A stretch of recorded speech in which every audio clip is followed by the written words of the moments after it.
नमस्कार दोस्तों, स्वागत है आप सभी का बैंक अधिकारी चैनल पर। आशा करता हूँ आप बहुत अच्छे होंगे। दोस्तों, कल जो हमने वीडियो अपलोड की थी उसमें थोड़ा सा टेक्निकल इशू आ गया था कि जिसकी वजह से आपको आवाज़ पहले सुनाई दे रही थी और जो वीडियो है वो बाद में आ रही। तो दोस्तों कोई बात नहीं, दोबारा फिर से रिकॉर्ड करते हैं। और अभी हम जो करने वाले अपने जो क्लास है वो हमारी क्लास नंबर थी 11 और जो हमारा जो टॉपिक था वो था वाक्यों को पूरा करना या सेंटेंस कंप्लीशन आप बोल सकते हैं, सेट नंबर 2। ठीक है दोस्तों, तो चलिए शुरू करते हैं अपनी क्लास।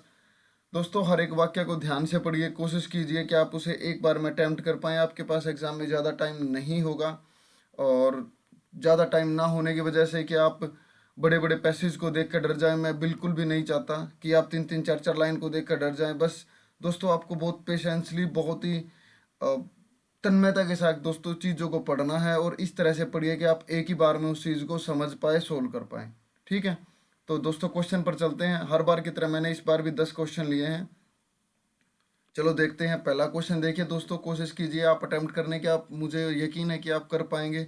बस जो ऐसे वाक्यों में जो आपके जो योजक शब्द हैं या फिर जो जहाँ पे सेंटेंस आपका एंड हुआ हो और जहाँ से आगे उन्होंने ब्लैंक दे रखा है, सिर्फ आपको उसको पकड़ना है। आपको ऑटोमेटिक समझ आ जाएगा कि यहाँ कौन सा सेंटेंस आएगा। बस दोस्तों, यहाँ सिर्फ आपका टाइम लगने की बात है कि 4 से 5 ऑप्शन आपको दिए गए हैं, आपको देखकर टाइम लगेगा। बस एक एक वाक्य को वहाँ रखने में टाइम लगेगा ब्लैंक की जगह। बाकी कोई ज़्यादा मुश्किल नहीं है। तो दोस्तों, हर एक क्वेश्चन पर कोशिश कीजिए, टाइम लीजिए, वीडियो को पॉज कीजिए, उसके बाद हम सब साथ मिलकर करेंगे। तो स्टार्ट कीजिए। आई होप दोस्तों आपने कोशिश की होगी। चलो देखते हैं कि स्वतंत्र भारत में केंद्र सरकार के शिक्षा मंत्रालय की पहल पर उच्च शिक्षा के इतिहास में पहली बार आयोजित होने वाली CUT यानी संयुक्त प्रवेश परीक्षा ने खालिस्तान, ठीक है, कि भाई केंद्र शिक्षा मंत्रालय की जो पहल है, उन्होंने ये किया है कि भाई ऑल इंडिया में जो जो सेंट्रल जो यूनिवर्सिटी जो भी हैं, उनमें आपको सिर्फ एक एग्ज़ाम देना होगा। जो आपका एंट्रेंस जो एग्ज़ाम होगा यूनिवर्सिटी के लिए, कॉमन एंट्रेंस टेस्ट, और आपको किसी भी यूनिवर्सिटी में एडमिशन मिल जाएगा। कि पहले की तरह नहीं रहा कि जैसे दिल्ली यूनिवर्सिटी में एडमिशन होता था कि जिस बच्चे के 99% या 100% मार्क्स है, सिर्फ उन्हें ही दिल्ली यूनिवर्सिटी में एडमिशन मिलेगा। अब दोस्तों वैसा बिल्कुल भी नहीं है। गवर्नमेंट ने इस योजना को ख़त्म किया। अब गवर्नमेंट चाहती है कि जो रियल जो टैलेंट है, हालांकि टैलेंट वो भी था, लेकिन गवर्नमेंट ये चाहती है कि जिस बच्चे के 35 या 40% मार्क्स आए, क्या उसे दिल्ली यूनिवर्सिटी में पढ़ने का हक नहीं है? तो गवर्नमेंट ये चाहते हैं कि हर एक जो बिल्कुल जो लास्ट एंड में जो बच्चा है उस तक भी एजुकेशन पहुंचे। ठीक है, तो गवर्नमेंट ने उसके लिए आपका CET स्टार्ट किया है। ठीक है, अब ब्लैंक में देखिए दोस्तों कि इतिहास में पहली बार आयोजित होने वाली CUT यानी संयुक्त प्रवेश परीक्षा ने उसके बाद हम ब्लैंक में देखते हैं, ने किसी भी विद्यार्थी को उच्च शिक्षा में संयुक्त परीक्षा ने किसी भी विद्यार्थी को उच्च शिक्षा में केंद्रीय विश्वविद्यालयों में प्रवेश के लिए एकीकृत प्रवेश प्रक्रिया से गुजरना होगा। विभिन्न विद्यालयों ने न तो अलग अलग आवेदन करना है, न ही अलग अलग शुल्क जमा करना है। परीक्षा भी एक ही होगी। दोस्तों, अगर हम यहाँ देखें कि आयोजित होने वाले संयुक्त प्रवेश परीक्षा द्वारा किसी भी विद्यार्थी को उच्च शिक्षा में केंद्रीय विश्वविद्यालयों में प्रवेश के लिए एकीकृत प्रवेश परीक्षा से गुजरना होगा। अगर ने की जगह दोस्तों यहाँ पे द्वारा लिखा होता आपका, अगर ने की जगह यहाँ पर द्वारा लिखा होता कि प्रवेश परीक्षा द्वारा किसी भी विद्यार्थी को, तो दोस्तों ये बिल्कुल आपका आ सकता था। लेकिन यहाँ पर जो आपका जो एंड में जो शब्द दिया है वो ने लिखा हुआ है, तो ने की वजह से ये पहले वाला ऑप्शन तो आपका एलिमिनेट हो गया, पहले वाला नहीं आएगा। अब सेकंड वाला देखते हैं कि संयुक्त प्रवेश परीक्षा ने यानी एक ही आवेदन और एक ही शुल्क पर एक ही प्रयास में कोई भी विद्यार्थी किसी भी केंद्रीय विश्वविद्यालय में प्रवेश परीक्षा में शामिल हो सकता है। अब यहाँ भी वही बात आ रही कि दोस्तों संयुक्त प्रवेश परीक्षा द्वारा यानी या संयुक्त प्रवेश परीक्षा से यानी एक ही आवेदन और एक ही शुल्क पर एक ही बार एक ही प्रयास से, देखो यहाँ भी से आ रहा है ना, तो यहाँ भी तो आपका सही आना चाहिए था कि प्रवेश परीक्षा से या प्रवेश परीक्षा द्वारा या प्रवेश परीक्षा कराने से, यानी एक ही आवेदन पर एक ही शुल्क पर एक ही प्रयास से कोई भी विद्यार्थी किसी भी केंद्रीय विश्वविद्यालय की प्रवेश परीक्षा में शामिल हो सकता है। लेकिन ने जो शब्द आया, ने, इसमें भी आपका कनेक्ट नहीं हो रहा। ठीक है, नेक्स्ट ऑप्शन पर चलते। इसमें देखिए, संयुक्त प्रवेश परीक्षा ने इस नई पहल के चलते राष्ट्रीय शिक्षा नीति में उल्लिखित एक देश एक प्रवेश परीक्षा प्रणाली वाली सोच को व्यवहारिक आयाम मिला है। प्रवेश परीक्षा ने इस नई पहल के चलते राष्ट्रीय शिक्षा नीति में उल्लिखित एक देश एक प्रवेश परीक्षा के प्रणाली वाली सोच को व्यवहारिक आयाम मिला है। क्या ये हो सकता है? चलो नेक्स्ट वाला भी देखते हैं एक बार, कि उच्च शिक्षा के इतिहास में पहली बार आयोजित होने वाली सीयूटी यानी संयुक्त प्रवेश परीक्षा ने राष्ट्रीय सोच को विकसित करने के साथ साथ छात्रों और अभिभावकों को राष्ट्रीय स्तर पर अपनी दक्षता के आकलन का अवसर देने के साथ साथ अनुरूप दक्षता वृद्धि का अनुपम उपहार दिया है। किसने? प्रवेश परीक्षा ने। ठीक है दोस्तों, तो ये वाला ऑप्शन आपका एलिमिनेट हो जाएगा। यहां जो बिल्कुल करेक्ट आपका ऑप्शन आएगा वो आपका ऑप्शन डी आएगा। ठीक है, नेक्स्ट क्वेश्चन पर चलते हैं। आई होप दोस्तों आपको पता लगा होगा कि ये इस तरह के जो सेंटेंस है उन पर किस तरह ध्यान देना है। बहुत दोस्तों इजी होते हैं। जैसे आपको यहाँ पता चला कि यहाँ द्वारा आ जाता तो आपका ऑप्शन ए आ सकता था, या द्वारा ऐसे आ जाता तो आपका ये वाला ऑप्शन आ सकता था। एंड में आपको दो में कंफ्यूज करेगा वो, और दो में से एक ही ऑप्शन ऐसा होगा जो आपको पर्टिकुलर उस ब्लैंक में फिल करना होगा कि प्रवेश परीक्षा ने ये अनुपम उपहार दिया है। ठीक है, नेक्स्ट क्वेश्चन पर चलते हैं। कोशिश कीजिए दोस्तों, वीडियो को पॉज कीजिए। आई होप दोस्तों आपने कोशिश की होगी। चलो देखते हैं कि खाद्य संकट के चलते आगामी जून से शुरू हो रहे खरीफ सीजन के लिए चिंता बढ़ रही है। वैश्विक स्थिति को देखते हुए खाद की भयंकर कमी का अंदेशा होने लगा है। ऐसे में रबी के बाद यदि खरीफ की फसल अच्छी नहीं हुई तो यदि के साथ तो ये होते हैं ना कि जो दो आपके जो शब्द आते हैं, तो यदि ऐसा नहीं हुआ तो क्या होगा? तो में सिर्फ एक ही ऑप्शन में है आपका तो। बाकी एक बार हर एक ऑप्शन को मतलब हाँ यहाँ पर ब्लैंक में डालकर देखते, चलो देखते हैं कि ऐसे में खरीफ के बाद यदि रबी के बाद यदि खरीफ की फसल अच्छी नहीं हुई, कोरोना काल में चीन का उत्पादन घटने और यूरोप, अमेरिका, ब्राजील, दक्षिण पूर्वी एशिया में मांग बढ़ने से स्थिति और बिगड़ी है। ऐसे में यदि खरीफ की फसल नहीं हुई तो ये कोरोना काल आ ही नहीं सकता। अब देखो कि ऐसे में रबी के बाद यदि खरीफ की फसल अच्छी नहीं हुई तो भारत में डीएपी खाद की बहुत आवश्यकता है और इसकी कमी लगातार बनी हुई है। इफ्को द्वारा मांग की तुलना में केवल 40% के करीब डीएपी, डी अमोनियम फास्फेट जिसे बोलते हैं, और एनपीके, नाइट्रोजन, फॉस्फोरस और आपका पोटेशियम खादों की आपूर्ति हो पा रही है। वहां तो फसल अच्छी नहीं होने की बात कर रहा है दोस्तों, और यहाँ पर तो आपूर्ति की बात हो रही है कि भाई डीएपी का इतना हुआ कि हमारे इफ्को उसको जो हमारी जो फर्टिलाइजर जो कंपनी है वो उसको जो मांग है उसको पूरा नहीं कर पा रही है। वहां तो फसल अच्छी नहीं होने की बात कर रही है ना। ये तो आपको ऑप्शन वैसे हाँ स्टार्टिंग में जो इन्होंने किया था वो खाद्य संकट से किया था। कभी आप ये बोलें कि भाई खाद्य संकट से, भाई खाद की बात बिल्कुल दोस्तों उन्होंने खाद्य संकट के बारे में चिंता जाहिर की थी, लेकिन यहाँ जो जो सेंटेंस लिखा हुआ उसमें लिखा हुआ है कि अगर रबी की फसल के बाद यदि खरीफ की फसल अच्छी नहीं हुई तो क्या होगा। तो खाद्य संकट के बाद यहाँ पर बात आ गई दोस्तों आपकी फसल की। अब फसल के बारे में तो यही फसल के बारे में देखना होगा ना। यहाँ तो ये डीएपी और आपका खाद की बात करने लगा तो ये तो वैसे भी नहीं आएगा। ऐसे में रबी के बाद यदि खरीफ की फसल अच्छी नहीं हुई तो खाद्यान्न संकट पैदा हो सकता है। ठीक है, भारत अपनी कुल जरूरत का 40 से 45% फास्फेटिक खाद चीन से आयात करता है। ठीक है, ये वाला तो आपका ऑप्शन आएगा ही आएगा। एक बार डी वाला और देख लेते हैं कि रबी के बाद यदि खरीफ की फसल अच्छी नहीं हुई तो डीएपी की कमी वर्षों से बनी हुई है, नहीं हुई। डीएपी कमी वर्षों से बनी हुई है, हमने इसका कोई स्थायी हल नहीं निकाला है। सरकार ने डीएपी आपूर्ति हेतु विगत अक्टूबर में रूस के साथ सहमति पत्र पर हस्ताक्षर किए किए थे, मगर अब युद्ध के चलते वहां से कोई आपूर्ति नहीं होने वाली। तो आपका ऑप्शन दोस्तों सी ही आएगा, डी भी आपका यहाँ फिट नहीं हो रहा, क्योंकि यहाँ पर एक ही शब्द उन्होंने दिया है यदि। यदि ऐसा होता है तो यहाँ पर जो नेक्स्ट वाला जो शब्द आएगा दोस्तों वो तो ही आएगा। वो जो आपके दो शब्दों के जोड़े होते हैं ना, कि जैसे इंग्लिश में होता है आपका आइदर और, नीदर नोर, और एज मत कुछ ऐसे ऐसे करके होता है ना दोस्तों। तो यहाँ भी ऐसे ही शब्द होते हैं कि यदि के साथ तो ही आएगा, यदि ऐसा हुआ तो ऐसा हो जाएगा। ठीक है, नेक्स्ट क्वेश्चन पर चलते हैं। टाइम लीजिए दोस्तों, कोशिश कीजिए, वीडियो को पॉज कीजिए। आई होप दोस्तों आपने कोशिश की होगी। चलो देखते हैं।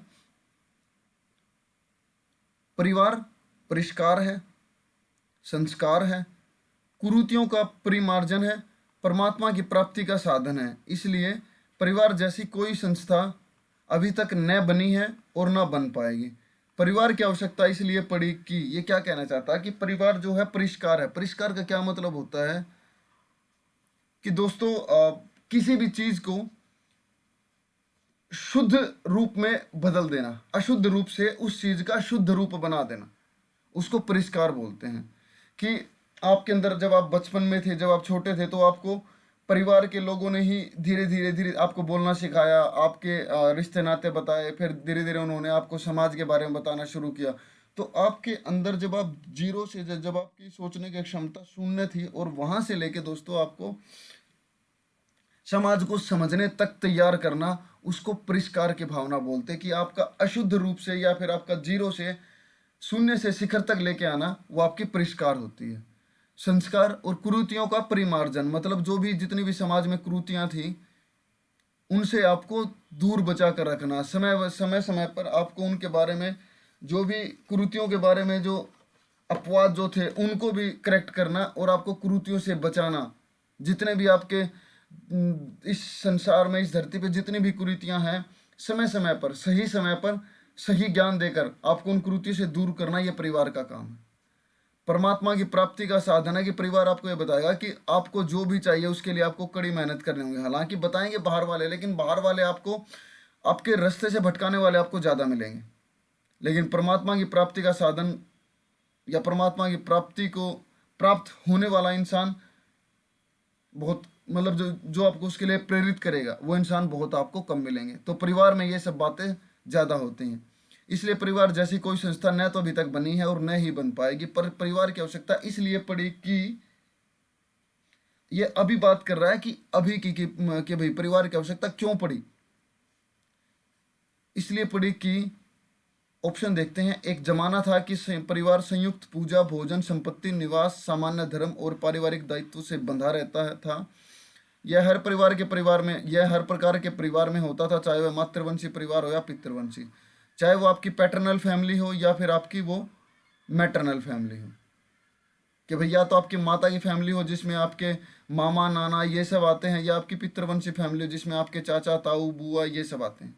ठीक है, तो क्या ये ऑप्शन में फिट हो पाएगा कि परिवार की आवश्यकता इसलिए पड़ी कि एक जमाना था और संयुक्त परिवार था। अरे भाई हाँ, तो ऑलरेडी बात कर रहा है कि वो संयुक्त परिवार के, संयुक्त सारा काम संयुक्त होता था। तो यहाँ कोई ऐसी बात नहीं बताई ना उन्होंने, ऐसा कोई कारण नहीं बताया। ये सिर्फ उन्होंने सिंपल वे में एक बात की है कि भाई परिवार ऐसा था, लेकिन यहाँ कोई कारण नहीं बताया। और हमें यहाँ कारण के बारे में जिक्र करना है कि हमें इसकी आवश्यकता क्यों पड़ी, ऐसा क्या कारण हुआ, ऐसी क्या वजह हुई, क्या संकट पैदा हुआ जिसकी वजह से हमें परिवार रूपी संस्थान का सहारा लेना पड़ा, या परिवार रूपी संस्थान को हमें बनाना पड़ा।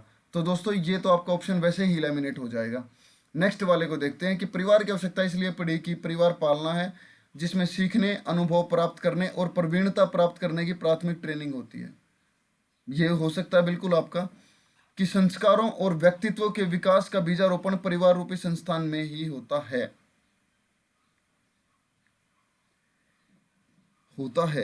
ठीक है भाई, ऑप्शन सी के साथ चलते हैं एक बार।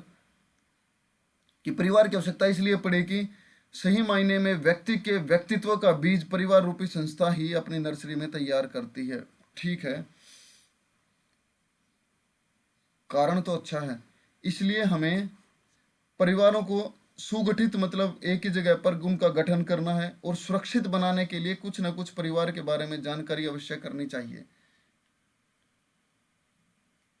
ठीक है, ये भी आपका आवश्यकता है कि आज के इस परिवेश में जब परिवार में स्वार्थ व्यक्तिवाद का गुण विकसित हो गया, ऐसे में परिवार टूटा जा रहा है। तो ये तो टूटने की बात हो रही है, वहां तो हम परिवार जोड़ने की बात कर रहे हैं, तो ये तो वैसे भी नहीं आएगा। पेट और प्रजनन की जरूरत पूरी कर लेने के बाद भी व्यक्ति की दृष्टि में वास्तविक विकास नहीं आ पाता, इसलिए वह व्यवस्था और सृष्टि क्रम चलाने के लिए एक संस्था की तरफ जाता है और वह संस्था परिवार है। क्या सिर्फ प्रजनन के लिए परिवार? नहीं नहीं नहीं नहीं नहीं, मेन कारण आपका यहां नहीं, हमें मतलब उतना नहीं हो पा रहा कि मेन कारण और क्या होगा। ये तो आपका वैसे भी आउट हो जाएगा। अब मेन रहता है दोस्तों आपका बी और सी। सबसे पहले एक बात हमें बताइए, यहां पर आपकी प्राथमिक ट्रेनिंग की बात हो रही है और यहां पर आपकी नर्सरी में पौध लगाने की तैयारी हो रही है कि जब आप बच्चे को ट्रेनिंग तब देंगे ना जब वो थोड़ा सा बड़ा हो जाएगा। अब ये तो है नहीं कि आपके भाई 2 महीने के बच्चे को ट्रेनिंग देना शुरू कर देंगे। किसी भी बच्चे को जब ट्रेनिंग दी जाती है किसी भी चीज़ की, जब वो स्कूल में भी जाता है तो भी वो 2 से 3 साल का बच्चा जब होता है तभी उसकी अगली पढ़ाई शुरू की जाती है। उससे पहले जो जो भी वो सीखता है वो कहाँ से सीखता है? वो सिर्फ अपने परिवार रूपी संस्थान अपनी नर्सरी से ही सीखता है। समझ गए दोस्तों कि जो अनुभव प्राप्त करना, उसकी प्रवीणता प्राप्त करने के लिए उसको प्राथमिक ट्रेनिंग देना, ये सब इम्पोर्टेंट है। लेकिन उससे पहले स्कूल में जाने से पहले उसको बोलना सिखाना, उसको टीचर को अध्यापक बोलना, सर बोलना, मैम बोलना, ये कहाँ से सीखेगा बच्चा? दोस्तों ये उस परिवार रूपी नर्सरी से ही सीखेगा। तो इसीलिए यहाँ जो आपका ऑप्शन आएगा वो आपका ऑप्शन सी आएगा, बी आपका ऑप्शन बाहर हो जाएगा। ठीक है दोस्तों, आई होप आपको समझ आया होगा। नेक्स्ट क्वेश्चन पर चलते हैं। वीडियो को पॉज कीजिए दोस्तों, टाइम लीजिए। आई होप दोस्तों आपने कोशिश की होगी। चलो देखते हैं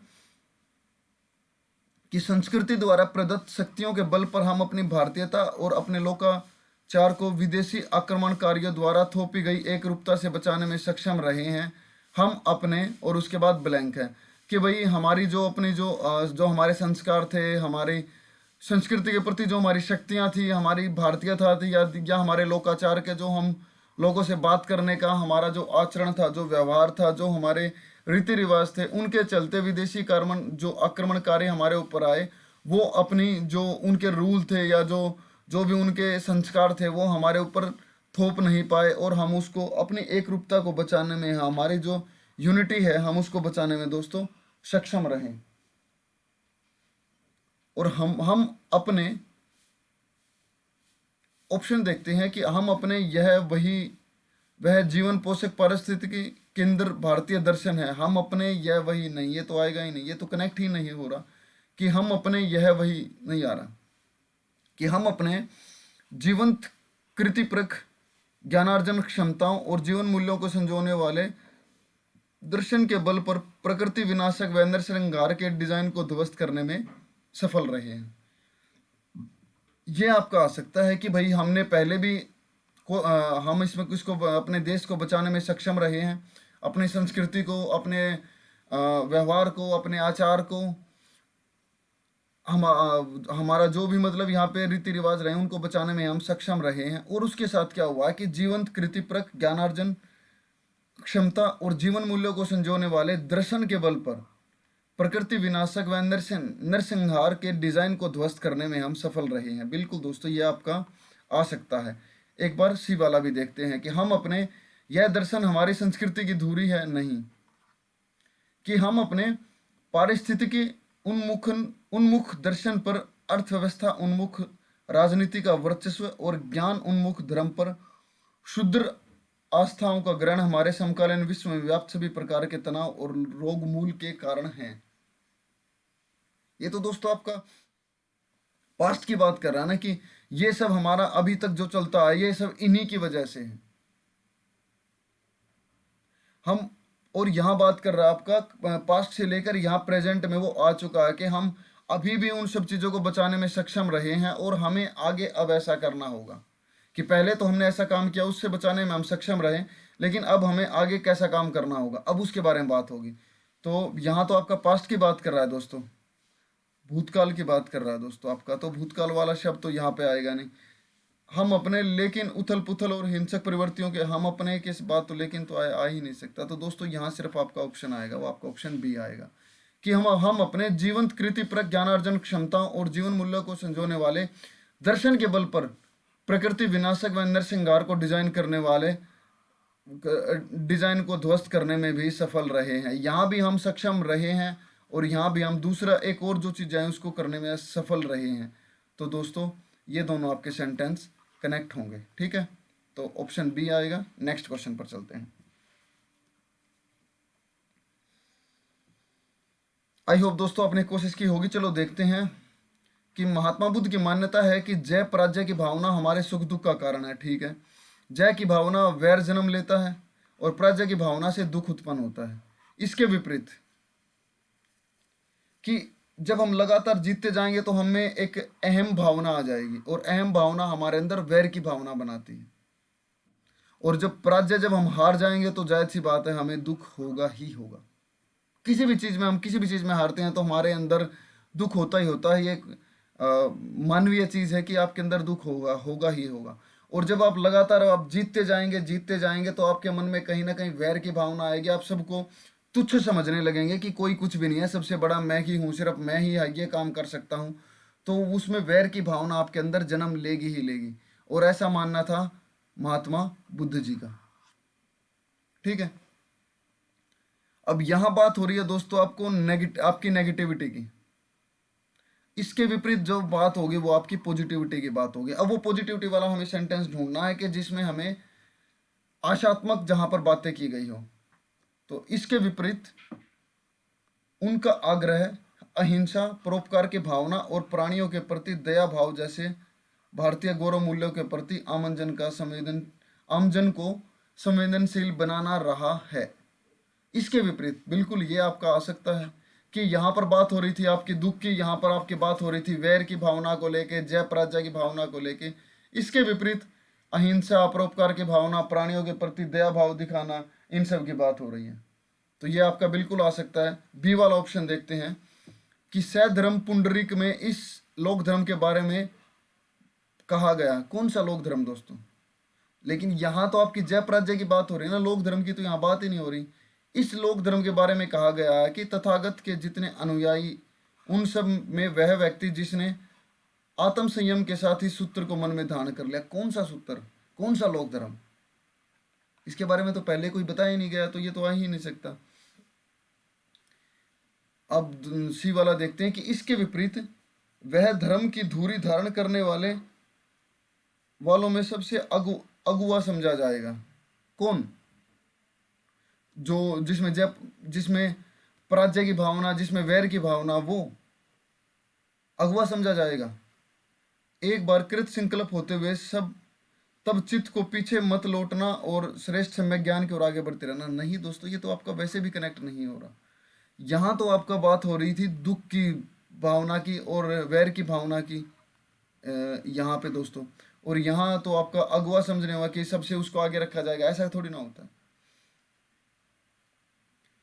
मैत्री की भावना के महत्व को बताते हुए उन्होंने मैत्री भाव सूत्र में लिखा है कि प्रणय की जितनी क्रियाएं हैं वे सब मिलकर मैत्री की 16वीं कला के बराबर नहीं होती। प्रणय होता है दोस्तों आपका प्रेम, आपकी मित्रता, आपकी शत्रुता को खत्म करना, आपसी सामंजस्य बनाना, यह आपका प्रणय की भावना होती है। इसे प्रणय बोला जाता है। तो दोस्तों यहाँ पर आपकी भावना थी किसी को हराने की, सबको जीत जाने की, और यहां आपकी बात आ रही है मैत्री के भाव की।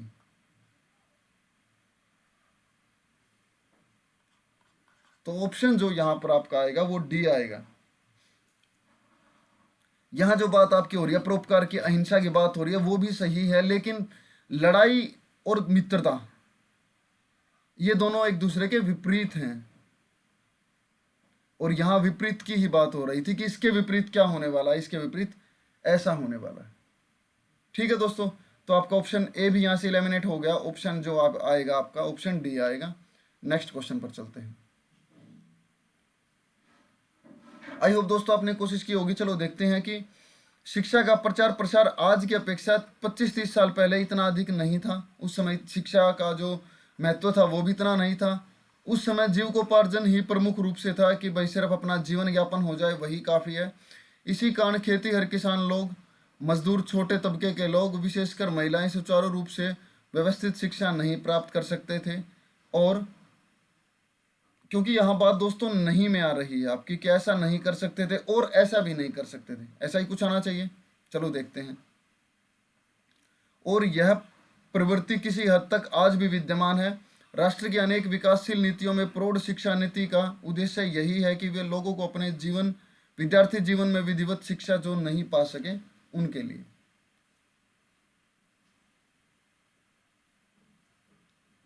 ये तो दोस्तों आपका आ सकता है, बिल्कुल आ सकता है।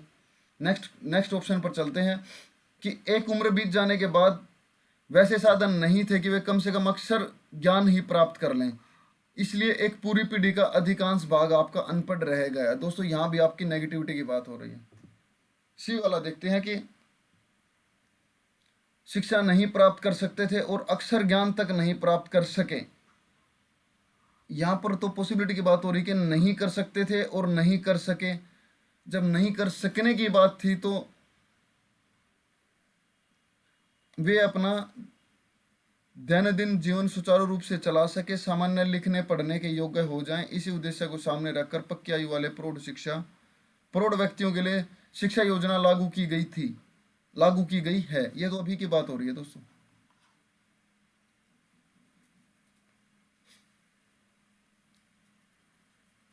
डी वाला देखते हैं।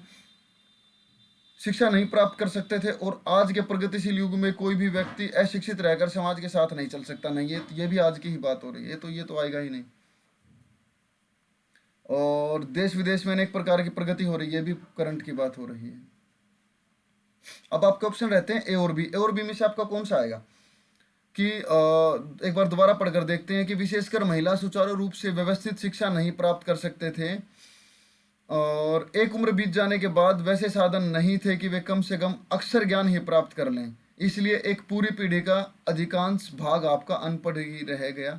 ठीक है, और नहीं कर सकते थे। यह प्रवृत्ति किसी हद तक आज भी विद्यमान है। राष्ट्र की अनेक विकासशील नीतियों में प्रौढ़ शिक्षा नीति का उद्देश्य यही है कि वे लोग जो अपने जीवन में विधिवत शिक्षा नहीं पा सके,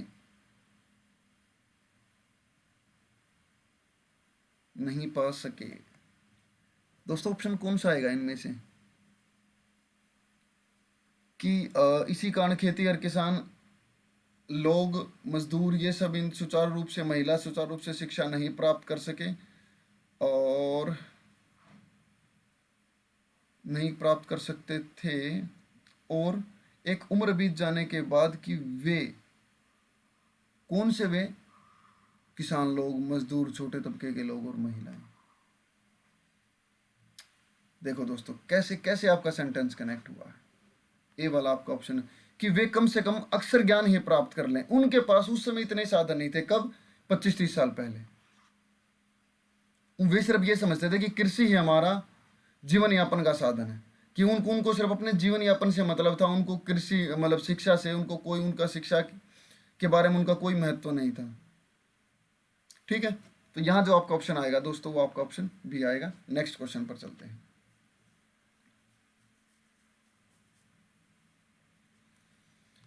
चलो दोस्तों शुरू करते हैं आपका क्वेश्चन। बहुत से लोग जो आतंकवादी गतिविधियों में लिप्त हैं वे राजनीतिक दबाव के कारण बच जाते हैं, लेकिन इससे मासूम लोगों में रोष उत्पन्न होता है। कि बहुत सारे ऐसे लोग हैं जो आतंकवादी गतिविधियों में लिप्त होते हैं, लेकिन राजनीतिक दबाव के चलते, राजनीतिक पार्टियों के चलते वो छूट जाते हैं, किसी कारणवश बच जाते हैं और उसकी वजह से लोगों में क्या फैलता है? रोष फैलता है, गुस्सा आता है, अराजकता फैलती है कि वो अपने आप पे से बाहर हो जाते हैं और कुछ ना कुछ वो अप्रिय घटना करने के लिए मतलब मजबूर हो जाते हैं। कुछ भी कह सकते हैं, मजबूर हो जाते हैं या वो करते हैं ऐसा।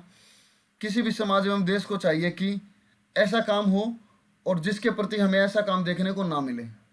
ठीक है, ऐसा कुछ आना चाहिए कि किसी भी समाज और देश को चाहिए कि भाई ऐसी अप्रिय घटना या ऐसी घटना ना हो जिसकी वजह से हमें ऐसा कुछ देखने को ना मिले। ठीक है, अब देखते हैं, ऑप्शन में चलते हैं। देश को चाहिए कि शासन स्तर पर भी सरकार को चाहिए, देश को चाहिए कि शासन स्तर पर सरकार को भी चाहिए, देश को चाहिए और आना था, या फिर दोस्तों आपको यहाँ को आना था, की शब्द नहीं आना था। अगर की नहीं आता तो ये आपका ऑप्शन ए ही आ जाता। की लिखा हुआ तो ये तो आएगा नहीं। नेक्स्ट पर चलते हैं कि किसी भी शासन एवं समाज एवं देश को चाहिए कि यदि कोई भी व्यक्ति या वर्ग किसी मुद्दे से परेशान है तो उसे सुना जाए, जिससे वह कुंठित होकर अपनी बात मनवाने के लिए गलत राह न पकड़े। बिल्कुल ये आपका आ सकता है। सी पर चलते हैं, किसी भी समाज एवं देश को चाहिए कि आतंकवाद की समस्या से बचने के लिए हमें अपने नौनिहालों को धर्म का वास्तविक अर्थ सही प्रकार से समझाना होगा। नौनिहाल होता है बिल्कुल दोस्तों आपका जो न्यू नटल जो बोलते हैं, जो आपकी जो उभरते हुए जो बच्चे हैं कि जैसे 2 साल 3 साल, इन बिल्कुल जिनमें समझ अभी आनी शुरू ही हुई है, नौनिहाल। ठीक है, कि जिनमें अभी समझ आनी शुरू हुई है, जिन्होंने सिर्फ बोलना सीखा, जिन्होंने समझना सीखा है, उन्हीं बच्चों को आपको धर्म का वास्तविक अर्थ आपको समझाना होगा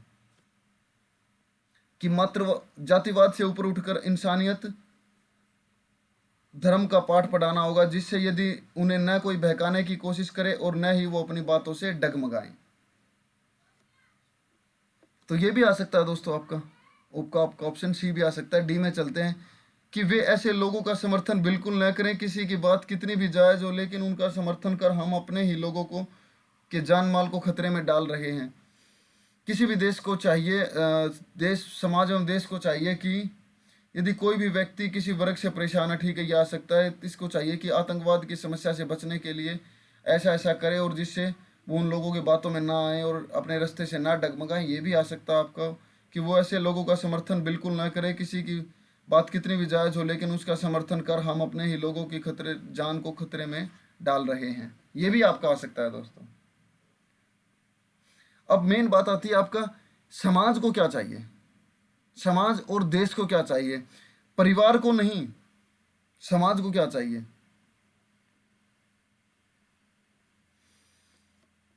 समाज को क्या चाहिए कि यदि कोई भी व्यक्ति या वर्ग किसी मुद्दे से परेशान है तो उसे सुना जाए, ये समाज का ही काम होता है। बिल्कुल भी ये हो सकता है।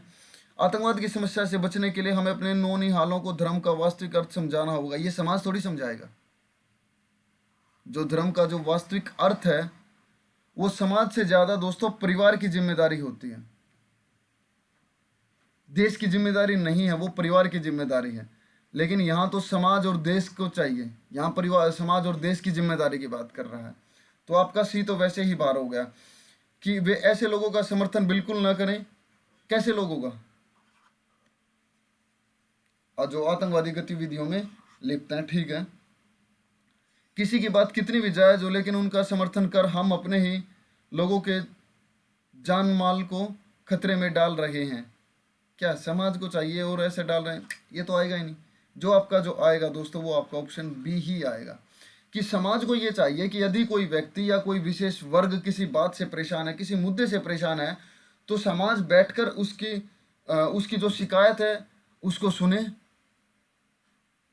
और उसका समाधान किया जाए, ताकि वो जब तक उसका समाधान ना हो, ताकि वो अपनी समस्या से परेशान होकर अपनी कठिनाई से जूझकर वो कोई भी गलत राह ना पकड़े और आतंकवादी गतिविधियों में वो दोस्तों वो लिप्त ना हो। तो इसीलिए यहाँ आपका ऑप्शन आएगा, वो आपका ऑप्शन बी आएगा। नेक्स्ट क्वेश्चन पर चलते हैं। आई होप दोस्तों आपने कोशिश की होगी। चलो देखते हैं। यहाँ बात हो रही है पेड़ों की। पेड़ों को हरा सोना भी कहा जाता है। ठीक है, क्यों कहा जाता है? क्योंकि यह बहुत मूल्यवान संपदा है। ठीक है, धरती पर जीवन प्रदान करने वाली ऑक्सीजन और पानी प्रदान करने वाला मुख्य साधन पेड़ ही है। कि पानी प्रदान करने वाला मुख्य साधन पेड़ ही है। क्यों है ऐसा?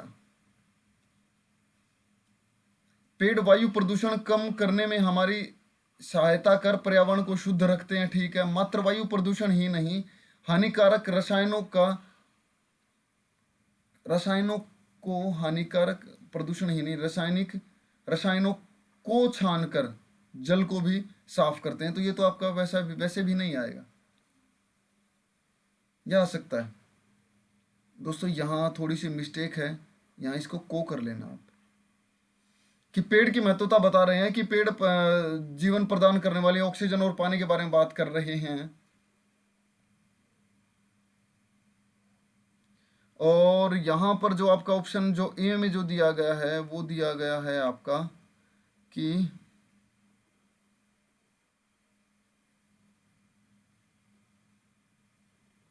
पेन, ठीक है। यहाँ पर आपका दिया गया है कि पेड़ वायु प्रदूषण कम करने में हमारी सहायता करते हैं, पर्यावरण को शुद्ध रखते हैं। मात्र इतना ही नहीं, पेड़ जल को भी साफ करते हैं।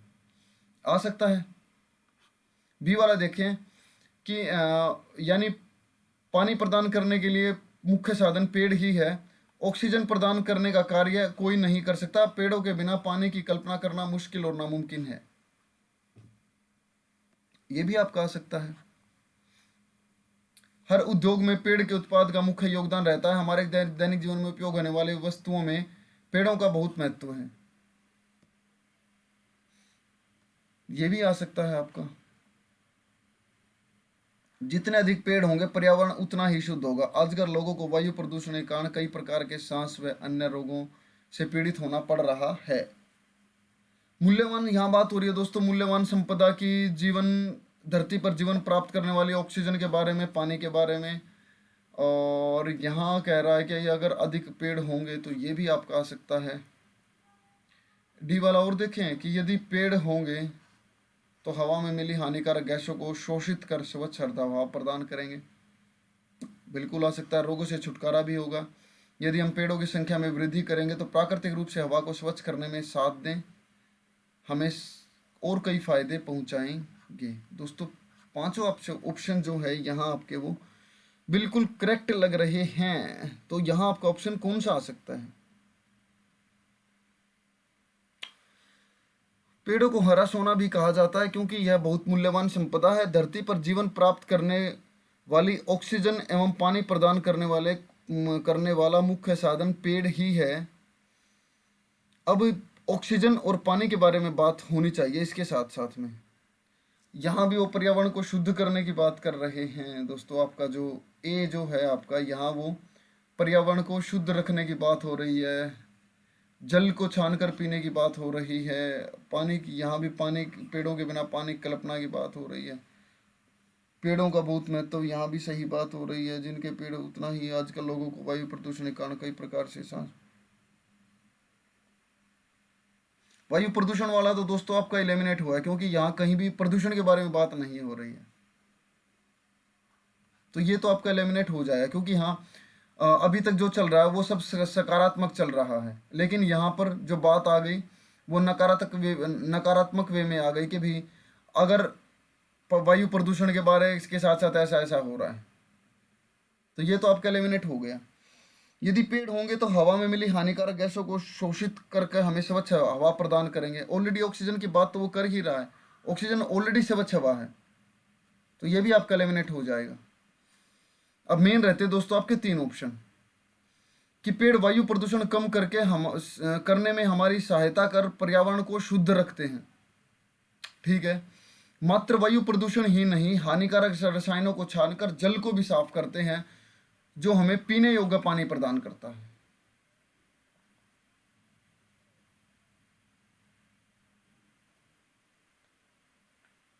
और पेड़ों के बिना पानी की कल्पना करना ही मुश्किल है। ये भी आपका आ सकता है। हर उद्योग में पेड़ मुख्य योगदान रहा। हमारे उद्योग की तो दोस्तों बात ही नहीं हो रही ना। यहाँ पे ऐसा कुछ हो ही नहीं रहा कि यहाँ उसकी मतलब उसके एक्सटर्नल यूज के बारे में बात कर रहा हो कि भाई पेड़ों के कटने के बाद जब पेड़ उद्योग में जाएंगे तो वहां भी उनका मुख्य योगदान रहा है।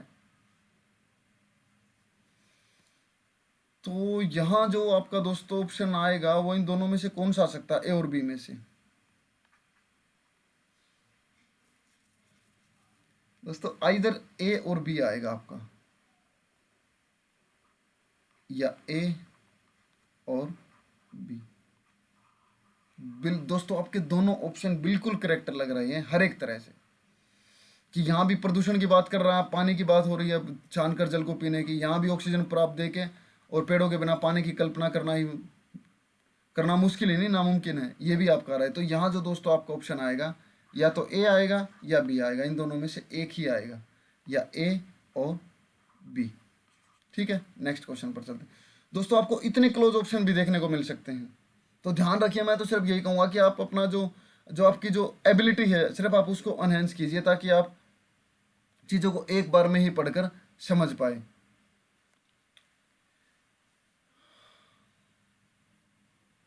कोशिश कीजिए दोस्तों। आई होप दोस्तों आपने कोशिश की होगी। चलो देखते हैं कि भारत के गांव उन्नत और समृद्ध थे। पौराणिक समय की बात हो रही है। ग्रामीण कृषक कृषि पर गर्व अनुभव करते थे, संतुष्ट थे। गांव में कुटीर उद्योग फलते फूलते थे, छोटे छोटे लघु उद्योग थे, लोग सुखी थे। भारत के गांव में स्वर्ग बसता था।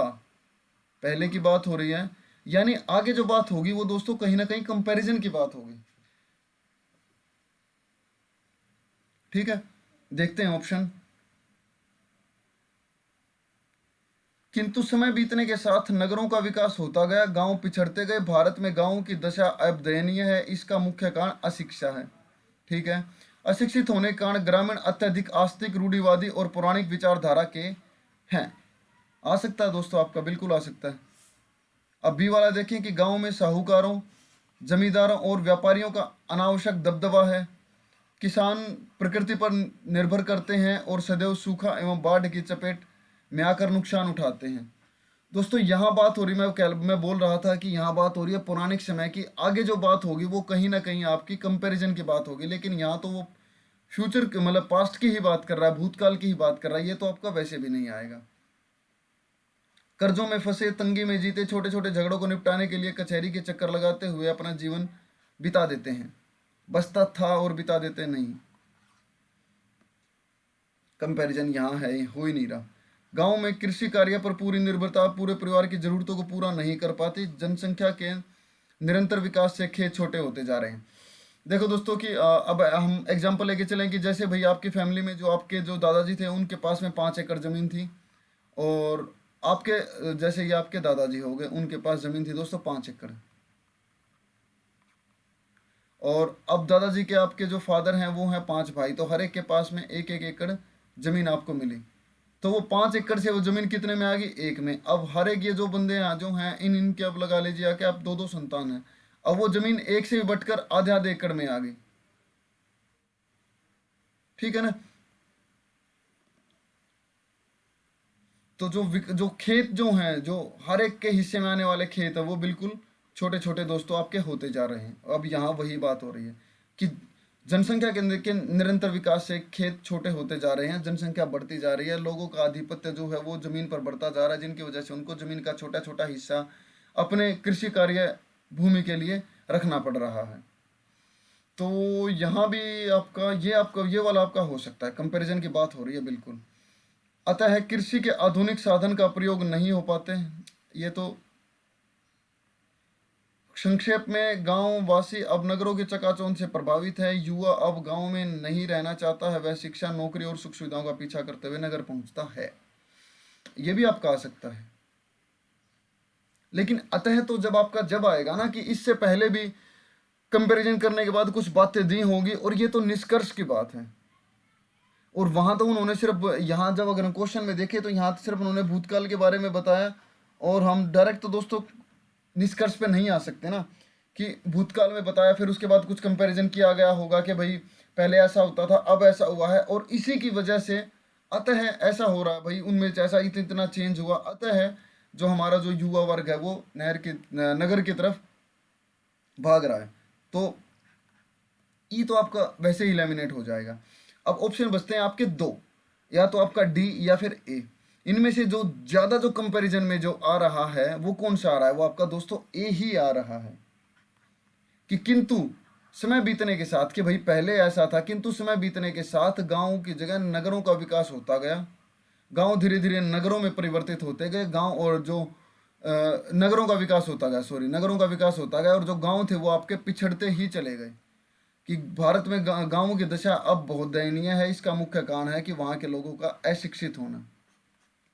अशिक्षित होने के कारण ग्रामीण अत्यधिक आस्तिक, रूढ़िवादी और पौराणिक विचारधारा के ही हैं। ठीक है, दोस्तों ये भी आपका जो ऑप्शन डी था, हालांकि आ ये भी रहा था, लेकिन इससे ज़्यादा जो कंपैरिजन हो रहा था वो आपका ए में हो रहा था, तो इसीलिए आपका डी एलिमिनेट हो जाता है कि में असली कंपैरिजन यहीं पे हो रहा है कि गांव में पहले स्वर्ग बसता था, लेकिन अब क्या हो गया कि गांव पिछड़ते चले गए, नगरों का विकास होता चला गया। ठीक है ना। यहाँ जमीन की बात, जमीन से देखो यहाँ जो बात हो रही थी वो कृषि योग्य भूमि के बारे में बात हो रही थी, इसीलिए ये भार हो जाता है। और यहाँ बात हो रही थी गांव के बारे में, और गांव के बारे में सिर्फ आपका सेंटेंस ए में ही दिया गया। ठीक है दोस्तों, नेक्स्ट और लास्ट क्वेश्चन पर चलते हैं। टाइम लीजिए, कोशिश कीजिए। आई होप दोस्तों आपने कोशिश की होगी। चलो देखते हैं कि शिक्षा ही किसी समाज और राष्ट्र की जागृति का मूल आधार है, अतः शिक्षा का उद्देश्य साक्षरता के साथ साथ जीवन उपयोगिता भी होनी चाहिए। शिक्षा नीति से अभिप्राय है कि शिक्षा नीति से अभिप्राय शिक्षा में कतिपय सुधारों से होता है। ठीक है, इसका अधिक संबंध भावी पीढ़ी से होता है। ठीक है, शिक्षा नीति के द्वारा हम अपने समय के समाज और राष्ट्र की आवश्यकताओं को पूर्ण रूप से सार्थक सिद्ध करने के लिए कुछ अपेक्षित मानसिक और बौद्धिक जागृति को तैयार करने लगते हैं। शिक्षा नीति से बिल्कुल ऐसा होता है। आपका ऑप्शन ए आ सकता है। शिक्षा नीति से अभिप्राय शिक्षा नीति का विशेष अर्थ है जो हमारी सोच समझकर एक प्रकार से नयापन को लाने में तात्पर्य प्रकट करती नहीं। शिक्षा नीति का ये कोई अभिप्राय थोड़ी हुआ। शिक्षा नीति का अभिप्राय यह है ना कि जो बिल्कुल जो लास्ट एंड तक का जो इंसान है वहां तक शिक्षा पहुंचे, और जो जिनका जो जीवन स्तर है वो ऊंचा उठ पाए शिक्षा की वजह से। अभी जैसे हमने पीछे लास्ट क्वेश्चन में पढ़ा था कि अशिक्षित होना बहुत ही समस्याओं को जैसे आपको प्रकट कर देना कि लोग रूढ़िवादी हो जाएंगे, बिना वजह की बातों में विश्वास करने लग जाएंगे, आस्तिक होते चले जाएंगे। मैं ये नहीं कह रहा कि आस्तिक होना गलत बात है, लेकिन आडंबरों में, पाखंड और आडंबरों के अंदर लिप्त हो जाना, उनमें लोग ज़्यादा हो जाएंगे कि जैसे भाई किसी सांप ने काट लिया तो फलाने उसके पास चले जाओ, इंसान के पास, वो सिर्फ बीन बजा के या फिर कुछ मंत्र फूंक के आपको ठीक कर देगा। वो सिर्फ अशिक्षित होने का कारण होता है। अगर इंसान शिक्षित होगा तो उसके दिमाग में यही आएगा कि भाई अगर सांप ने काट लिया तो वो तुरंत से जल्दी, जितना जल्दी हो सकेगा वो डॉक्टर के पास भागने की कोशिश करेगा। लेकिन जो अशिक्षित होगा वो झाड़ फूंक और किसी ने कोई दवाई पिला दी, कोई देसी वैद्य है, ये है वो है, उनके पीछे भागने की कोशिश करेगा। लेकिन जो शिक्षित आदमी होगा वो सबसे पहले बोलेगा कि सबसे पहले इसे डॉक्टर के पास लेके जाओ, जो इसकी ऑक्सीजन की कमी जो शरीर में हो रही है वो सिर्फ वहीं पूरी होगी जाके। ठीक है, तो सी वाला ऑप्शन देखते हैं कि शिक्षा नीति से अभिप्राय भारत की स्वतंत्रता के बाद शिक्षा संबंधित या विविध प्रकार के आयोग गठन हुआ नहीं। यहाँ तो शिक्षा नीति कोई बात ही नहीं हो रही। शिक्षा नीति से अभिप्राय इसी के अंतर्गत बेसिक विद्यालयों की शुरुआत की गई थी। यहाँ पास्ट की बात हो रही है, तो यहाँ जो आपका ऑप्शन आएगा वो सिर्फ आपका ऑप्शन ए ही आएगा, क्योंकि शिक्षा नीति से अभिप्राय शिक्षा के जो रास्ते हैं, जो कतिपथ हैं, जो उन पर चलने वाले जो रास्ते हैं, उनमें सुधारों से होता है कि शिक्षा को पाने में जो भी कमियां जो रही हैं उनमें सुधार किया जाए, कि हर एक बच्चे को शिक्षा दी जाए। इसका संबंध हमारी भावी पीढ़ी से होता है कि जो हम लोगों को आज सिखाएंगे वो आने वाले समय में हमारे देश का कर्णधार बनेंगे, अच्छी शिक्षा के साथ हमारे देश को आगे ले जा पाएंगे। राष्ट्र की आवश्यकता को पूर्ण रूप से सार्थक सिद्ध करने के लिए अपेक्षित मानसिक और बौद्धिक जागृति को तैयार करने लगते हैं। यही शिक्षा का मेन उद्देश्य है, यही शिक्षा नीति का मेन अभिप्राय है। आई होप दोस्तों आपको आज की क्लास अच्छी लगी होगी। दोस्तों कल वीडियो में कुछ कमियां आ गई थी, कुछ टेक्निकल इशू आ गया था, जिसकी वजह से आपको वीडियो पहले दिखाई दे रही थी, आवाज़ बाद में आ रही थी, या फिर स्क्रीन पे जो पेन जो चल रहा है, जो मैं पेन चला रहा हूँ, तो वो दोस्तों आपको बाद में देखने को मिला था। तो इस वजह से मुझे लगा कि आपको कोई भी परेशानी ना होनी चाहिए, इसी वजह से दोस्तों मैंने वीडियो को दोबारा रिकॉर्ड किया है। तो अगर आपको वीडियो अच्छी लगती है और आप हमारी फैमिली का हिस्सा बनना चाहते हैं तो दोस्तों सब्सक्राइब बटन पर आप क्लिक कर सकते हैं। अगर वीडियो अच्छी लगती है तो लाइक कर सकते हैं, अदरवाइज कोई दिक्कत नहीं है, आप डिसलाइक कर सकते हैं, नो इशू। डिसलाइक कर सकते हैं आप, कोई दिक्कत नहीं है। मैं कोशिश करूँगा कि अगर आप डिसलाइक करते हैं तो मैं कोशिश करूँगा कि आने वाली वीडियोज़ में और भी इंप्रूवमेंट लेके आ सकूँ, अलग अलग डिफरेंट तरह के क्वेश्चन लेके आ सकूँ, डिफरेंट टॉपिक पर क्वेश्चन लेके आ सकूँ। ठीक है, अगर दोस्तों आपके मन में कुछ क्वेरी है, हिंदी से रिलेटेड, आरआरबी से रिलेटेड, बैंक एग्जाम से रिलेटेड, कुछ भी आप पूछना चाहते हैं, तो जितना मुझे पता होगा मैं कोशिश करूंगा कि आपकी क्वेरी को सोल्व कर पाऊँ। और जो दोस्तों, जो आपके और भी दोस्त हैं जिन तक हमारी पहुंच नहीं हो पा रही है, जो आरआरबी की तैयारी करना चाहते हैं, जो चाहते हैं कि वो इसी साल में दोस्तों आपका ऑफिसर बन के निकलें, तो आप हमारी वीडियो को आप उन तक पहुंचाइए। सब्सक्राइब कीजिए, लाइक कीजिए, कमेंट कीजिए, शेयर कीजिए। और भी अगर कुछ अपडेट चाहते हैं तो दोस्तों मैं हमारे चैनल पर अपलोड कर देता हूं, जहां पर बैंक अधिकारी लास्ट में डबल आई लिखा हुआ है। और दोस्तों वीडियो की पीडीएफ आपको वहीं मिलेगी। तो ख़त्म करते हैं आज की class. Thank you so much. जय हिंद, वंदे मातरम।